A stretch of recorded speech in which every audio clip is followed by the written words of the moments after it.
Hello, ನಾವು ನಿಮ್ಮ ಕೋಟೆ ಹುಡುಗಿರು. ಬೆಳಗ್ಗೆ 4 ಗಂಟೆಗೆ ಎದ್ದು ಕೋಟೆಗೆ ಓಡೋಗಿದ್ವಿ. ನಾವಷ್ಟೇ ಅಲ್ಲ, ಸುಮಾರು ಜನ ಬಂದಿದ್ರು. ಯಾಕೆ ಅಂತೀರಾ? ನಮ್ಮ ಬೆಟ್ಟದ ಮಹಾಗಣಪತಿ ನೋಡೋಕೆ. ಇದು ಸುಮಾರು 400 ವರ್ಷದ ಹಳೆ ದೇವಸ್ಥಾನ. ಇವತ್ತಿಗೆ 21ನೇ ದಿನ ಆಗಿದ್ದು, 21 ದಿನಗಳ ಕಾಲ ಸಾಕಷ್ಟು ಜನ ಅವ್ರವ್ರ ಮನೆಗಳಿಂದ ಬೆಳಗಿನ ಜಾಬಾನೆ ಬರೀ ಕಾಲಲ್ಲಿ ಬೆಟ್ಟದ ಗಣೇಶ ನೋಡಕ್ ಬರ್ತಾರೆ.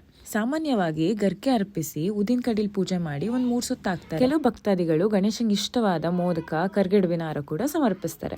ಈ ದೇವಸ್ಥಾನಕ್ಕೆ ಒಂದು ವಿಶೇಷ ಬಂಡೆ ಹೊಂದಿಕೊಂಡಿದ್ದು, ಅದು ಆನೆ ಆಕಾರದಲ್ಲಿದೆ. ಹಾಗಾಗಿ ಇದನ್ನ ಆನೆ ಮಾದರಿಯ ಬಂಡೆ ಗಣೇಶ ಅಂತ ಕೂಡ ಕರೀತಾರೆ. ಕಲ್ಯಾಣ, ಸಂತಾನ, ವ್ಯಾಪಾರ, ಉದ್ಯೋಗ, ಆರೋಗ್ಯ ಅಲ್ಲದೆ ಬೇರೆ ಇನ್ನೇನ್ ಬೇಡ್ಕೊಂಡ್ರು ಇಲ್ಲಿನ ಗಣೇಶ ಕರುಣಿಸ್ತಾನೆ ಅನ್ನೋ ದೃಢ ನಂಬಿಕೆ ಇಲ್ಲಿನ ಜನರಿಗಿದೆ. ವರ್ಷ ಸಿದ್ಧಿವಿನಾಯಕ ಗಣಪತಿಗೆ ಕೆಳಗೋಟೆಯಿಂದ ತೃಪ್ಪಿಡೆಯಿಂದ 21 ದಿನ ಎಲ್ಲರೂ ಹುಡುಗರು ಮತ್ತು ಹೆಣ್ಮಕ್ಳು ವ್ರತ ಮಾಡ್ತಾರೆ.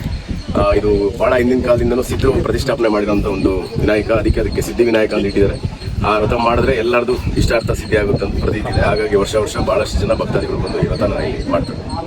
ಅಲ್ಲಿಂದ ನಾವು ಹೊರಟಿದ್ದು ಮದಕರಿ ನಾಯಕನ ಆರಾಧ್ಯ ದೇವರಾದ 7 ಸುತ್ತಿನ ಕೋಟೆ ಆದಿದೇವತೆ ಏಕನಾಥೇಶ್ವರಿ ದೇವಸ್ಥಾನಕ್ಕೆ. ಆ ತಾಯಿ ತನ್ನ ನೋಟದಲ್ಲಿ ಎಷ್ಟೋ ಕಷ್ಟಗಳನ್ನ ಪರಿಹಾರ ಮಾಡಿ ದುಷ್ಟ ಶಕ್ತಿಗಳನ್ನ ದೂರ ಮಾಡ್ತಾಳೆ. ಇಂದು ಗಣೇಶನ ವಿಶೇಷ ದಿನವಾಗಿದ್ದು, ನಮ್ಮ ಎಲ್ಲರ ವಿಘ್ನಗಳನ್ನ ಕಳೆದು ನಮ್ಮ ಜೊತೆ ಸದಾ ಇರು ಗಣಪ ಅಂತ ಕೇಳ್ಕೊಳ್ಳೋಣ. ಇವತ್ತು ಈ ಗಣೇಶನ ದೇವಸ್ಥಾನಕ್ಕೆ ತಪ್ಪದೆ ಹೋಗಿ ಎಲ್ಲರಿಗೂ ಗಣೇಶ ಹಬ್ಬದ ಹಾರ್ದಿಕ ಶುಭಾಶಯಗಳು ಅಂತ ಹೇಳ್ತಾ ಈ ವಿಡಿಯೋ ಎಂಡ್ ಮಾಡ್ತಾ ಇದ್ದೀನಿ. Thanks for watching.